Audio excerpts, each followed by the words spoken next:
गरीबों की इनकम नहीं बढ़ रही यार। अपने जो कंट्री है ना, ये पर कैपिटा जीडीपी की या पर कैपिटा इनकम के मामले में बहुत खराब है।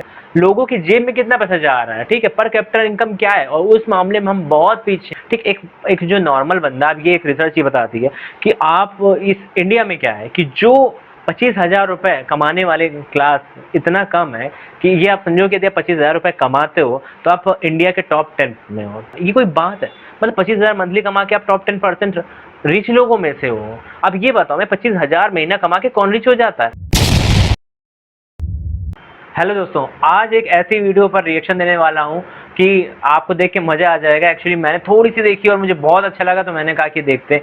अच्छा देखो, आजकल का माहौल जरा बहुत ही गर्म चल रहा है और एक ऐसा पर्सन है जिसको आप जानते हो, और वो अकेला पर्सन पूरे सरकारों को परेशान करके रखता है। ठीक है, तो ऐसा पर्सन इस पे रिएक्शन देना एक बहुत ही इंटरेस्टिंग चीज होगी। और वैसे मैं रिएक्शन वीडियो पहले नहीं बनाता था, ये चैनल मैंने इसलिए चालू किया है। और ऐसा नहीं कि सिर्फ रिएक्शन वीडियो आने वाली, मैं अपने तरफ से क्वालिटी ऐड करूंगा और अदर वीडियोस भी आएंगे इस पर। ठीक है, लेकिन आप बस मुझको सपोर्ट करना, ठीक, तो क्योंकि अब जरूरी हो गया है कि कुछ रिटेलिएट किया जाए कुछ चीजों पर।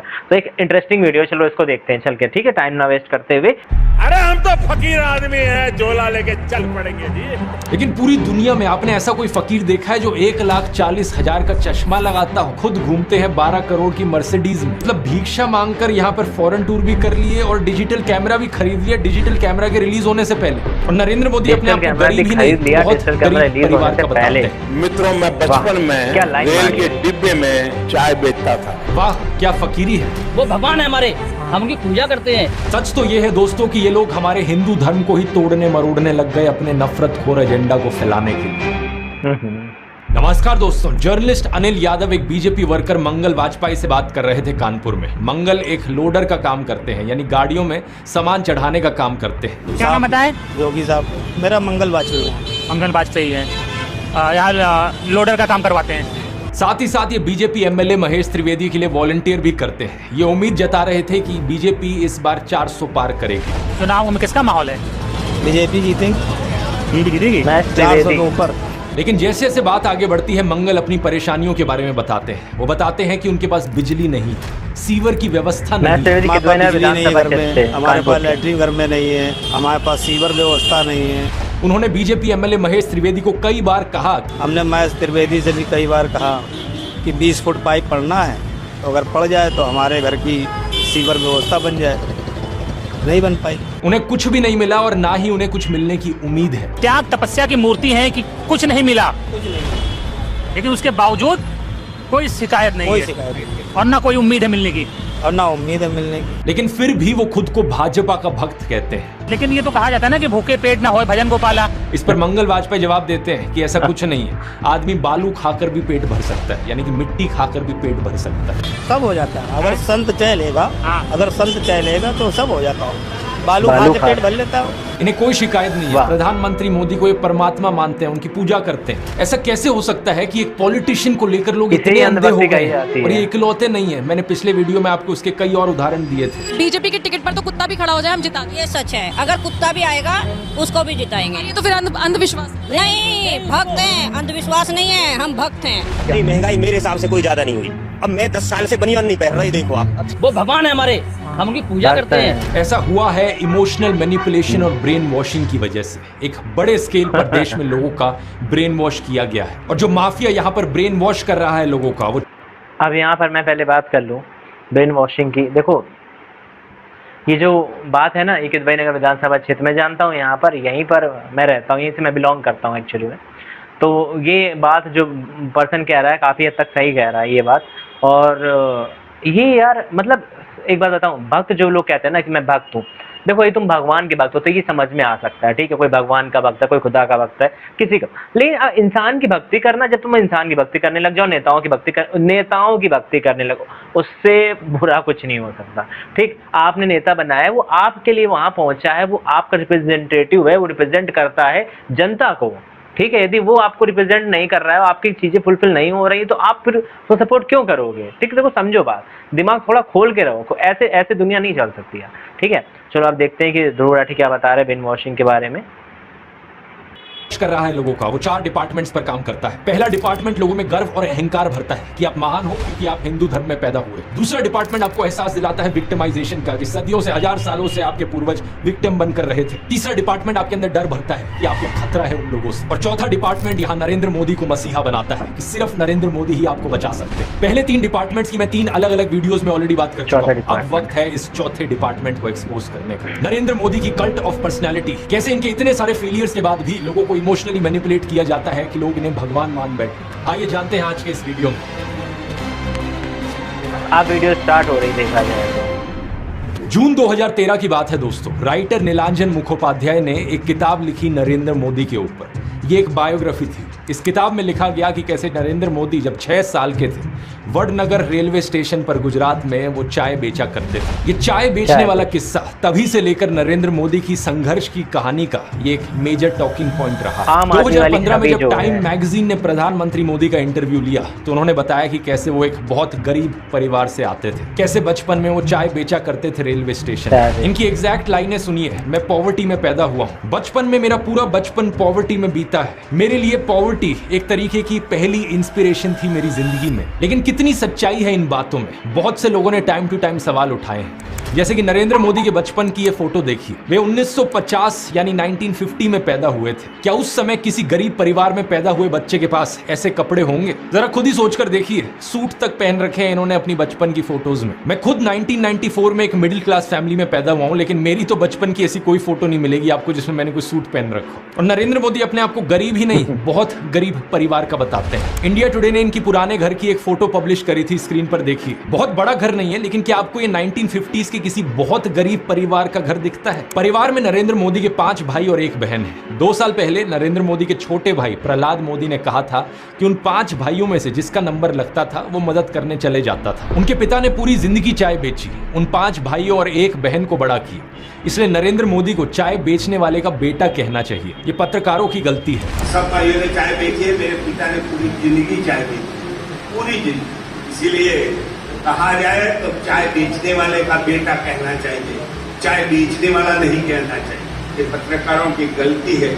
2014 में कांग्रेस नेता अहमद पटेल ने कहा था कि नरेंद्र मोदी कभी चाय वाला नहीं थे, बल्कि वो एक कैंटीन ठेकेदार थे। अब कांग्रेस की बात पर कितना यकीन किया जाए नहीं किया जाए, लेकिन 2021 में बीजेपी ने भी कैंटीन वाली चीज अनइंटेंशनली एक्नॉलेज करी थी। रेलवेज मिनिस्टर अश्विनी वैष्णव ने इंस्ट्रक्ट किया ऑफिशियल्स को कि वो वडनगर रेलवे स्टेशन पर एक कैंटीन को ब्यूटीफाई करें। इंडिया टुडे के आर्टिकल में यह क्लियरली लिखा हुआ है और इसके नीचे एक फोटो भी लगी है इस टी स्टॉल / कैंटीन की जो नरेंद्र मोदी के पिता चलाया करते थे। हाल ही में लिखे गए CNN के इस आर्टिकल को देखिए। नीलांजन मुखोपाध्याय खुद कहते हैं कि मोदी की जो पॉवर्टी की कहानी है वो ग्रॉसली एग्जैजरेटेड है, यानी कि बहुत बढ़ा चढ़ा कर लोगों को बताई गई है। इतना ही नहीं, दूसरे आर्टिकल में नीलांजन बताते हैं कि नरेंद्र मोदी के पिता के पास इतने पैसे थे कि वो मोदी और उनके भाइयों को स्कूल भेज पाए। और स्कूल जाने का मतलब था कि वो कहीं और फुल टाइम काम नहीं कर सकते थे, बस वो स्कूल के बाद अपने पिता का हाथ बटाया करते थे। ये सब सुनकर एक बहुत बड़ा सवाल आपके मन में आएगा कि ऐसी कहानियों को क्यों बढ़ा चढ़ा कर हमें बताया जाता है। नीलांजन कहते हैं ऐसा इसलिए किया जाता है ताकि इंडियन पब्लिक को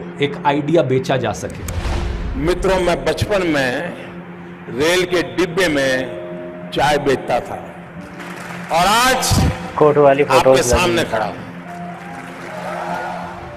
कोई भी इंसान अगर समझदारी से सोचे तो वो जानता है कि इस बात से फर्क नहीं पड़ता। एक अच्छा नेता गरीब परिवार से भी आ सकता है और अमीर खानदान से भी आ सकता है, और यही चीज कही जा सकती है एक बुरे नेता या डिक्टेटर के बारे में भी। उदाहरण के तौर पे बात करें, कंबोडिया का जो डिक्टेटर था पोल पॉट, वो एक अमीर खानदान से आता था, लेकिन इटालियन डिक्टेटर बेनिटो मुसोलिनी एक गरीब परिवार में पैदा हुआ था। उसके पिता एक ब्लैक स्मिथ थे और वो बड़े गर्व के साथ इन चीजों को प्राउडली एक्सप्रेस करता था कि कैसे वो जनता के बीच से निकल कर आया है। रशियन डिक्टेटर जोसेफ स्टालिन के पिता एक मोची थे, यानी जूते बनाने वाले, और माँ एक धोबिन थी। और दुनिया का सबसे जाना माना तानाशाह हिटलर भी एक गरीब परिवार में पैदा हुआ था। लेकिन गरीब परिवार में पैदा होने का मतलब ये नहीं कि उसने गरीबों के लिए काम किया था अपने करियर में। उल्टा जानते हो क्या, हिटलर चंदा धंधा का मॉडल चलाता था अपना खुद का। उसके समय में बहुत सी क्रॉनी कैपिटलिस्ट कंपनियों ने करोड़ों का प्रॉफिट कमाया। IG फार्बन, डॉयचे बैंक, BMW, कुछ गाड़ियों की कंपनीज जिनको आज आप जानते हैं और कुछ लोग इन गाड़ियों के पीछे बड़ा भागते हैं, पोर्शे, मर्सिडीज बेंज, फोल्क्सवैगन, इन सब कंपनियों ने चंदा डोनेट किया था हिटलर को अपने समय में। 2016 में BMW ने माफी भी मांगी थी इस चीज को लेकर। इस आर्टिकल को देखिए, रिग्रेट एक्सप्रेस किया था कि वो एक समय पर हिटलर को सपोर्ट किया करते थे। इंडिया की बात करें तो हाल ही में हमने देखा इलेक्टोरल बॉन्ड स्कैम। मैंने पूरा वीडियो बनाया इस पर कि कैसे ये एक घोटाला नहीं बल्कि घोटालों का भंडार था। बहुत सी कंपनियों को इससे फायदा हुआ और आम जनता को नुकसान। पिछले 10 सालों में प्रधानमंत्री मोदी के मित्र जैसे कि गौतम अडानी भरपूर तरीके से अमीर बनते रहे और देश के 80 करोड़ गरीब लोगों को 5 किलो मुफ्त अनाज लेने पर मजबूर कर दिया गया। बेरोजगारी और महंगाई ने गरीब लोगों की कमर तोड़कर रख दी है आज के दिन। अब तो ऐसी सिचुएशन आ चुकी है कि नरेंद्र मोदी खुद को गरीब परिवार का बताते हुए जिन राहुल गांधी को एलीट वर्क का प्रोजेक्ट करते थे, युवराज कहते थे, आज वही राहुल गांधी खुल्लम खुल्ला गरीबों को कह रहे हैं कि वो गरीबों के हैं और नरेंद्र मोदी अडानी अंबानी जैसे अमीर सेठों के हैं। अडानी को बिना मजदूरी बिना कुछ लाखों करोड़ रुपए देते हैं तो कहते देखो देखो देखो विकास हो रहा है। हमने मनरेगा किया, मजदूरी के लिए पैसा दे रहे हैं और कहते हैं गरीबों की आदत बिगाड़ रहे हैं। मैं आपका हूँ। राहुल गांधी कह रहे हैं कि जितना रुपया नरेंद्र मोदी ने अडानी को दिया है उतना रुपया वो देश के गरीब लोगों को देंगे। और मैं देश को फिर से दोहरा के कह रहा हूँ, जितना पैसा नरेंद्र मोदी जी ने इनको दिया है ना, उतना ही पैसा वैसे पता है मैं सच कहूं फिर भी गरीबों के लिए कोई खास काम किसी सरकार ने नहीं किया है। योजना, इन योजनाओं के माध्यम से करोड़ों लाखपति बनाए। इन्होंने 22 अरबपति बनाए, हम करोड़ों लाखपति। प्रधानमंत्री मोदी इसका ज्यादा जवाब दे नहीं पाए। उल्टा उन्होंने कोशिश करी थी ये कहने की कि अडानी अंबानी एक्चुअली में कांग्रेस के साथ मिले हुए हैं। जरा ये शाहजादे घोषित करें इस चुनाव में ये अंबानी अडानी से कितना माल उठाया है।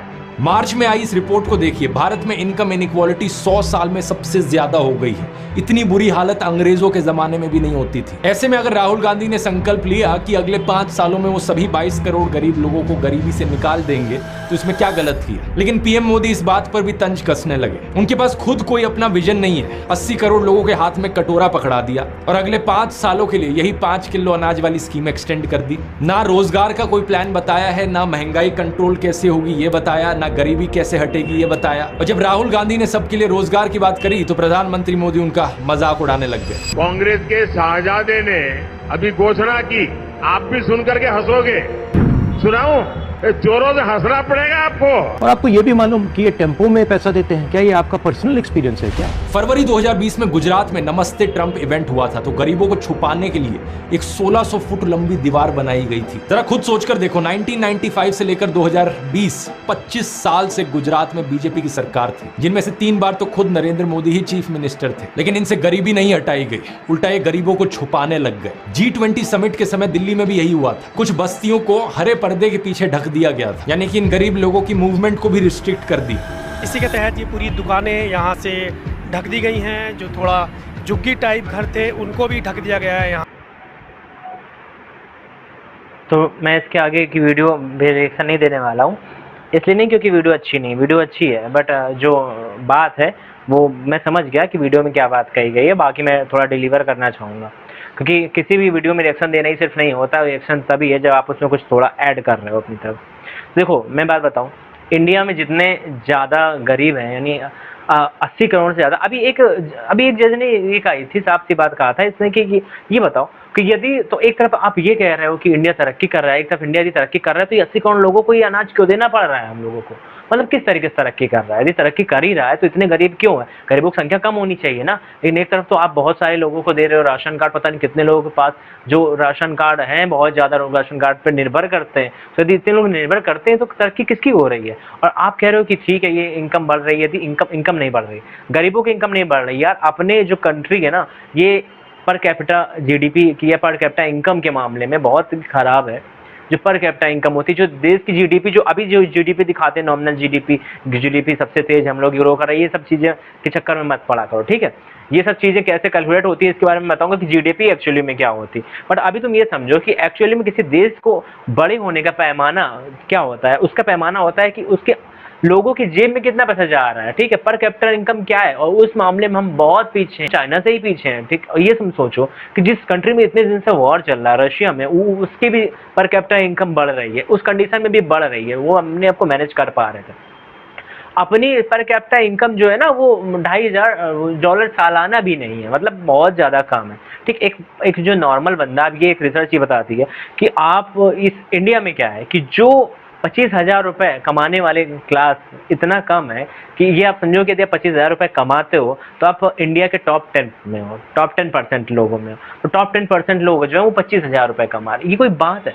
मतलब 25,000 मंथली कमा के आप टॉप 10% रिच लोगों में से हो। अब ये बताओ, मैं 25,000 महीना कमा के कौन रिच हो जाता है? इसका मतलब ही कि देश के हालात ही बहुत खराब चल रहे हैं, ठीक। और ये अभी से नहीं खराब चल रहे हैं, खराब ही चल रहे हैं बहुत समय से। अब मैं इसके लिए सरकार को ये नहीं कह रहा हूँ कि नहीं सारी सरकारें ही दोषी हैं, लेकिन एक्चुअली में दोषी तो सिर्फ सरकार ही है, ठीक। सबसे ज्यादा सरकार दोषी। कुछ हद तक मैं मानता हूँ कि जनता भी दोषी। और क्यों नहीं दोषी हो यार?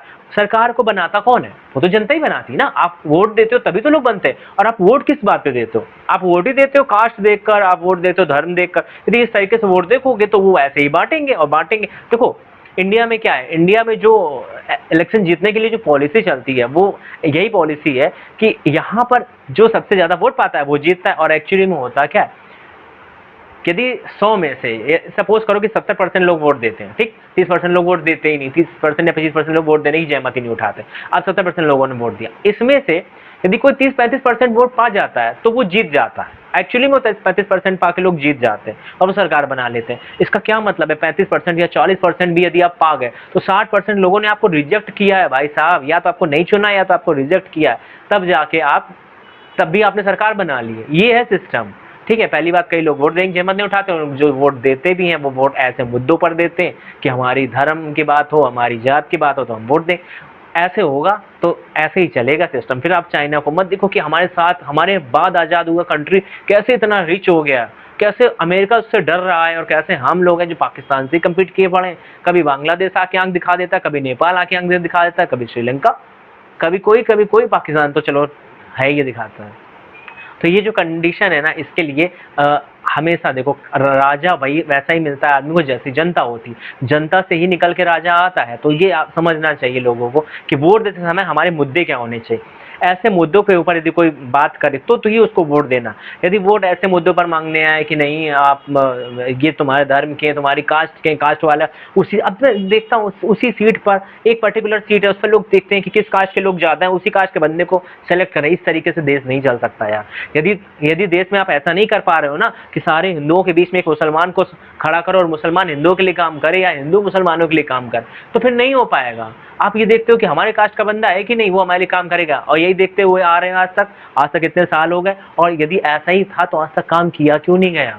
जब अपने ही कास्ट के लोगों को, अपने धर्म के लोगों को तुम सेलेक्ट करते आ रहे हो तो तुम्हारे गरीबी क्यों नहीं मिटी?